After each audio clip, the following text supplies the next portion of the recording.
Hello, welcome back. So I'll be talking about my favorite horror slash thriller movies of 2023. I just say horror slash thriller because I personally include thriller suspense movies in the horror category, even though a lot of people don't. So it's horror slash thriller, so I can talk about all of my favorites. And I still haven't finished my list of the ones I really wanted to get to watch. But oh well, it's like the starting the second week of January, Like I should have done it by now. So I'll tell you the ones that I missed that I think you might be expecting to see on my best slash worst. So I never got around to watching Leave the World Behind, The Pope's Exorcist, Bird Box Barcelona, Saltburn, Birth slash Rebirth, Suitable Flesh, and Perpetrator, which I don't know if anyone cares about that. I saw that on like someone's best list or something. And so I was like, okay, then I'll watch it, whatever. But I didn't get around to it. It's not on. Oh well. Like all the ones that I did get around to didn't end up making my top like 10 or best or top 20 best or top 15 worst. So whatever. So starting from 20 to 1, like worst to best. In 20th place, I have a tie between The River Wild and The Royal Hotel. So basically, The River Wild is about this girl who it's about a brother and sister, and the brother works at this like river, like the Wild's white rafting place, and so she goes to go with her brother and ride on it, and then her brother's old friend is also working there with her, and they have history, and he's like a convict, went to jail, and so they do the River Wild thingy to do the wilds or whatever, and then it goes wrong fast. And yeah, that's all I want to say about it. Leighton Meester from Gossip Girl's in it, and she's excellent. And yeah, I really enjoyed that movie. I thought it was extremely suspenseful, and yeah, I really liked it. Oh, Adam Brody's in it too.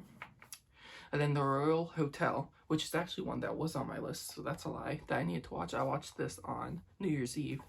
It's about these two girls who are in Australia, and they're from Canada, and they need some more money. They like ran out, and so they get a job at a bar out in the middle of nowhere in Australia, and there's some like weird guys there that are telling some weird gross jokes and making them uncomfortable. At least one of the girls is feeling uncomfortable, the other is like oblivious, and yeah, and it's just about what women have to deal with, really. And some people might think it's political, blah, blah, blah, bullshit.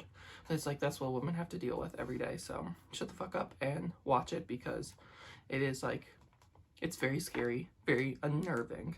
Well, it's not like scary or horrifying at all. It's not like horror. It's like definitely thriller and suspenseful as all get out, because you just don't know what the fuck's gonna happen, because these guys are weird and these girls are like little, and it's just a lot. So yeah, I really recommend it. Number 19 is Skinamarink, which everyone and their moms knows about. A lot of people hate this movie. My best friend Emily absolutely despises this movie, but I really enjoyed it. I think as long as you go into the right headspace, that it's a very, very, very like abstract, and I forgot what's the word, and like a beta test or whatever. It's very like unconventional horror. Like it is, I will give the reason why it is so low is because it is too long. Like, because you've all seen the shots of like the walls and the doors, and there's not a whole lot going on. It's like an hour and 40 something minutes. It could be a good hour 20 and like hour 15.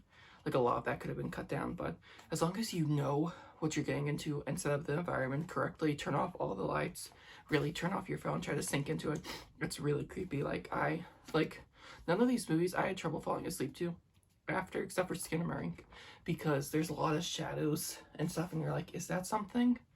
I don't know. And that really fucks with me. And so I had a hard time falling asleep that night because I thought I could see shit in shadows, So yeah, I really enjoyed it. I know a lot of people didn't, but I did. So I don't know, I would recommend it in the right environment for sure. It is too long. It's like, yeah, I'll give the Skinamarink haters that.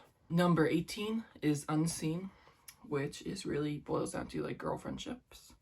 It's a very like Well, no, it's not even feminist. It's just about, okay.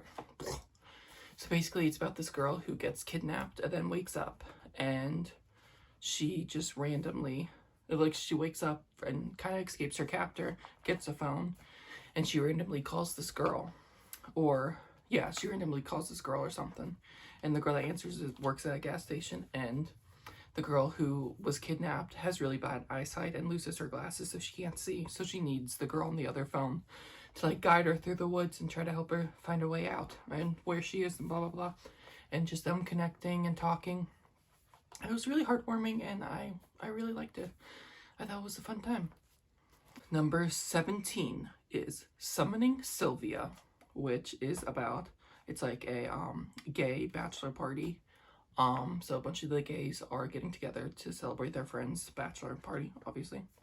And then they go, the house they decide to stay in, there's this like big like urban legend about Sylvia, and like you can summon her ghost, blah blah blah. And so they of course try to summon Sylvia, and it was just really funny.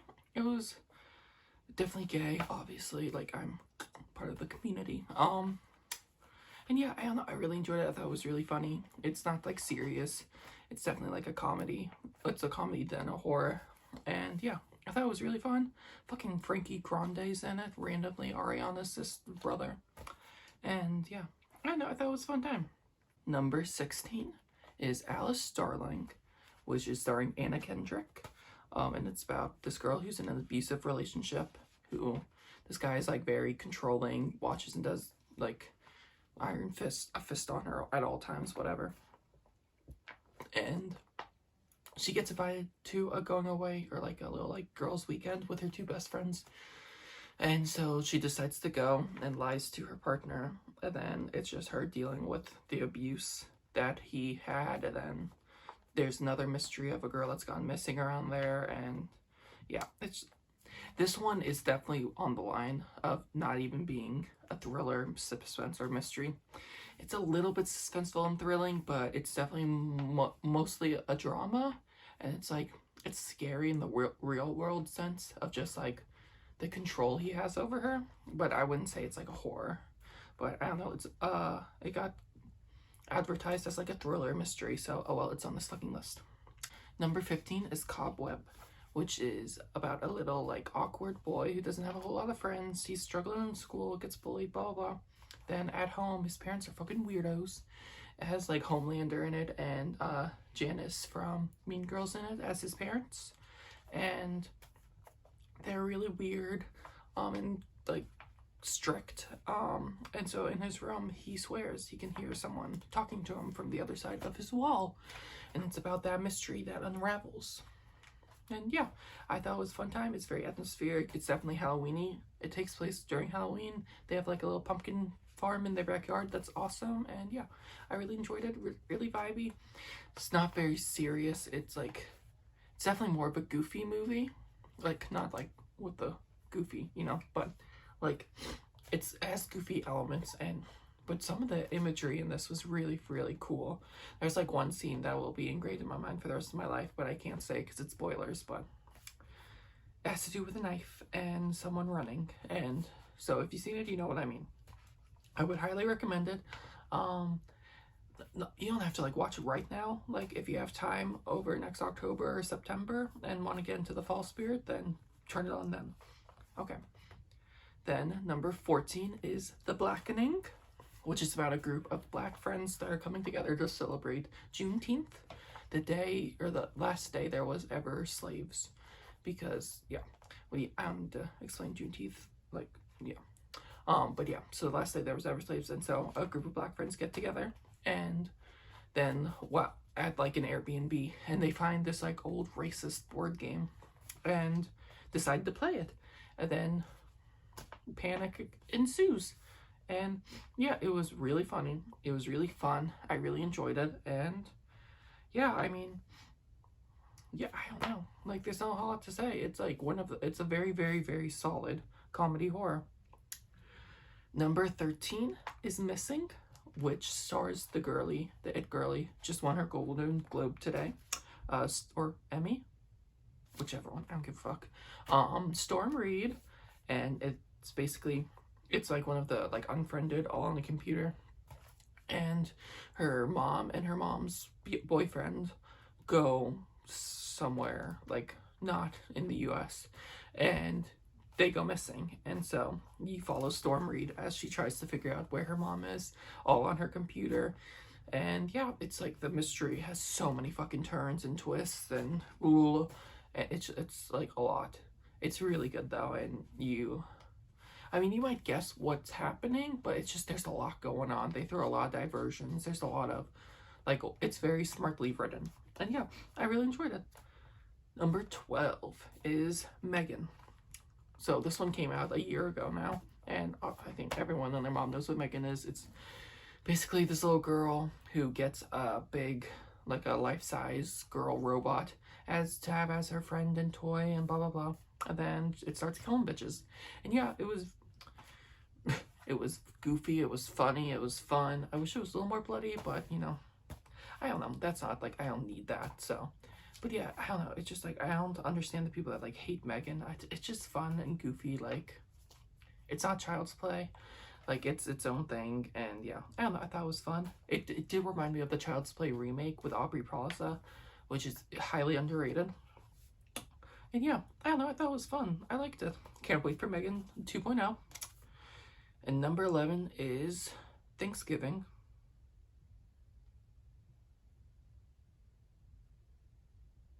I have it here just so you know, because it's true. I did enjoy the movie. It's basically about a group of friends that something bad happens at Black Friday, and then the next Thanksgiving, every shit starts hitting the fan or whatever, and let's just say fuck Spyglass and move on. Number 10 is When Evil Lurks, which is basically about these two brothers who find out like a neighbor or something has this like illness possession thing that is not common, but like everyone knows about it, and they try to go and dispose the body, and panic and chaos ensues. And this movie was a fucking lot. All the trigger warnings, like, they do not hold back. Some of the most realistic gore I've ever seen. But I mean, you can't knock it. It went there. It was good. It kept me on the edge of my seat. I was fucking blown away. And yeah, I highly recommend.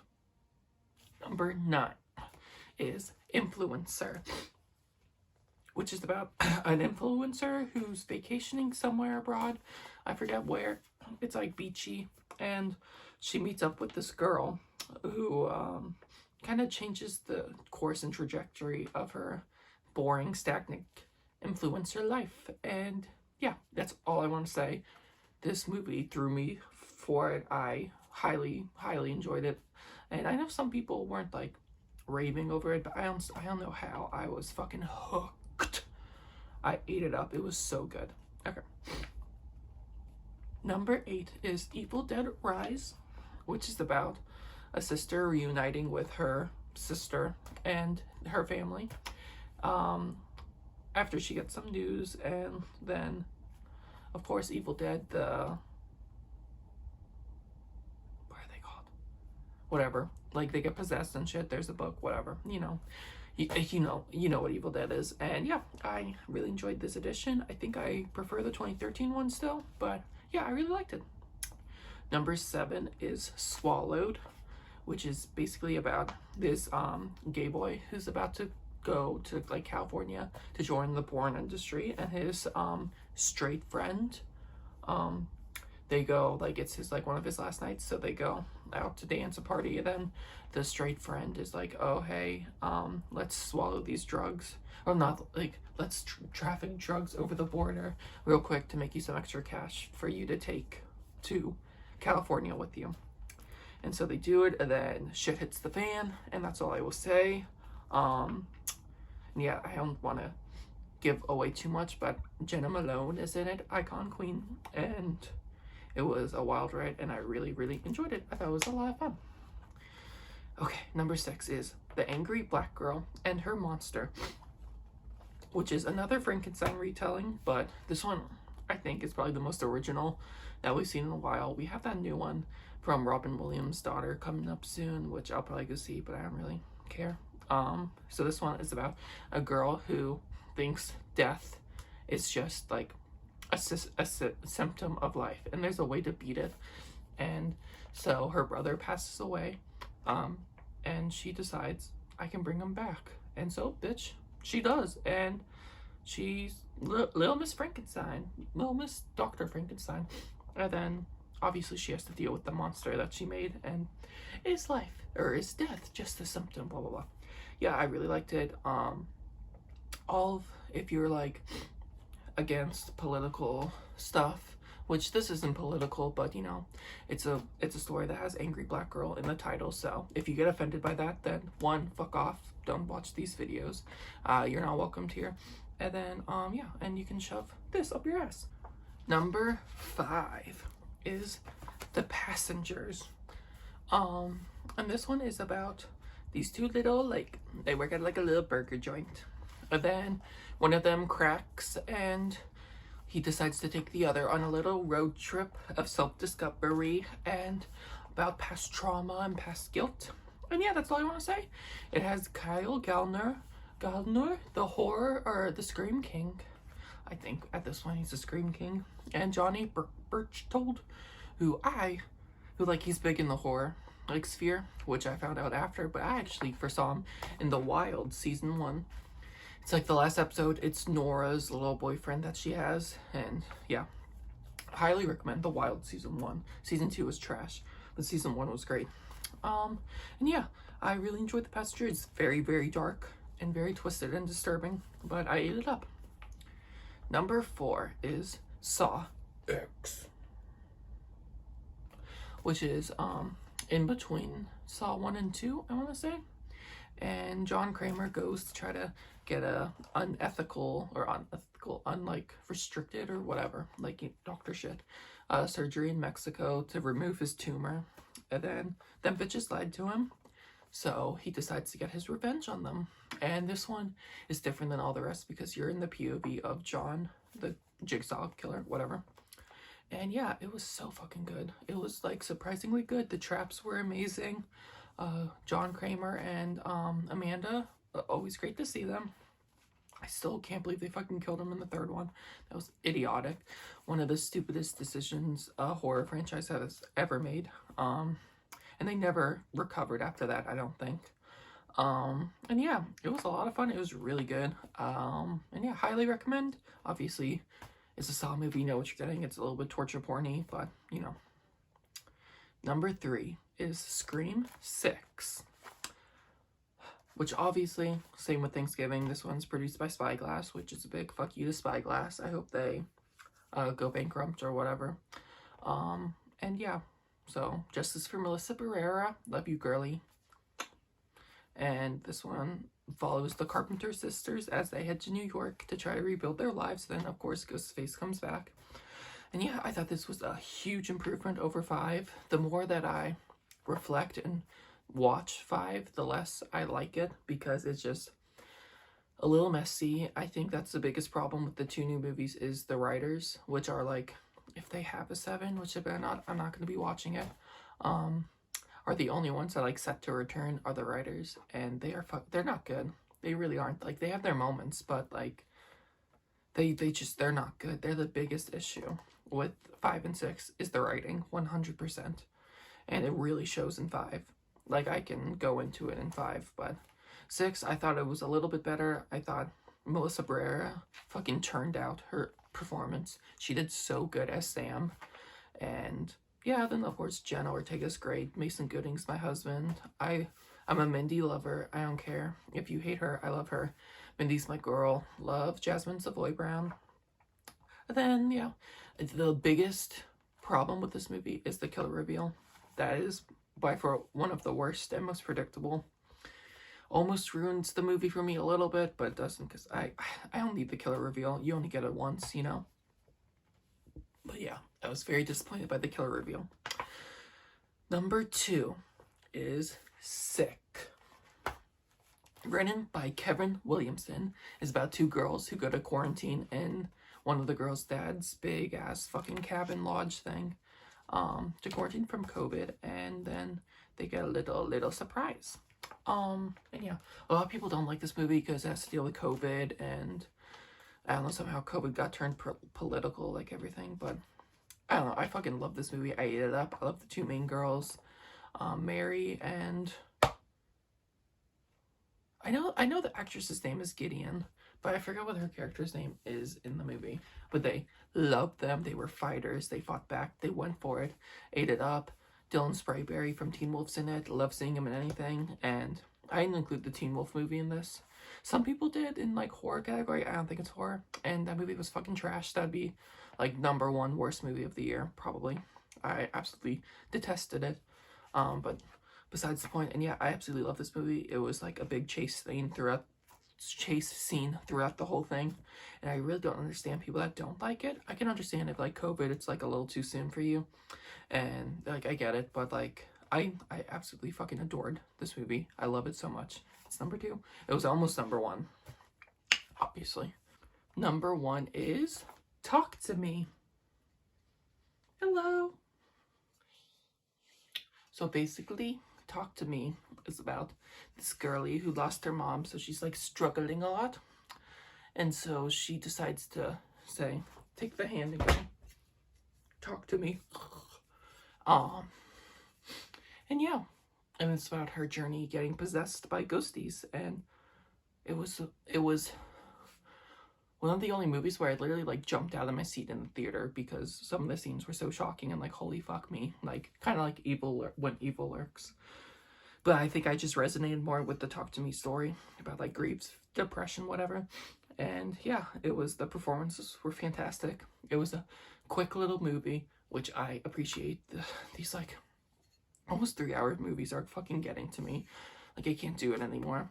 And yeah, I thought it was such an interesting idea on possession, and actually new and interesting, which I really appreciate because I'm getting very tired of the paranormal possession genre, which is why I never got around to seeing Pope's Exorcist. I just don't care about any more exorcism movies. Like, they really don't do it for me. And yeah, this one did, and I ate it up. I thought it was fucking amazing. I think Sophia Wilde is the lead.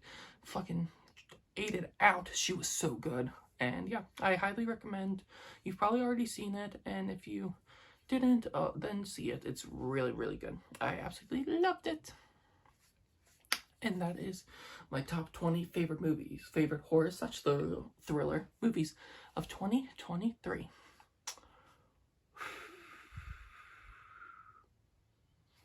Okay, bye.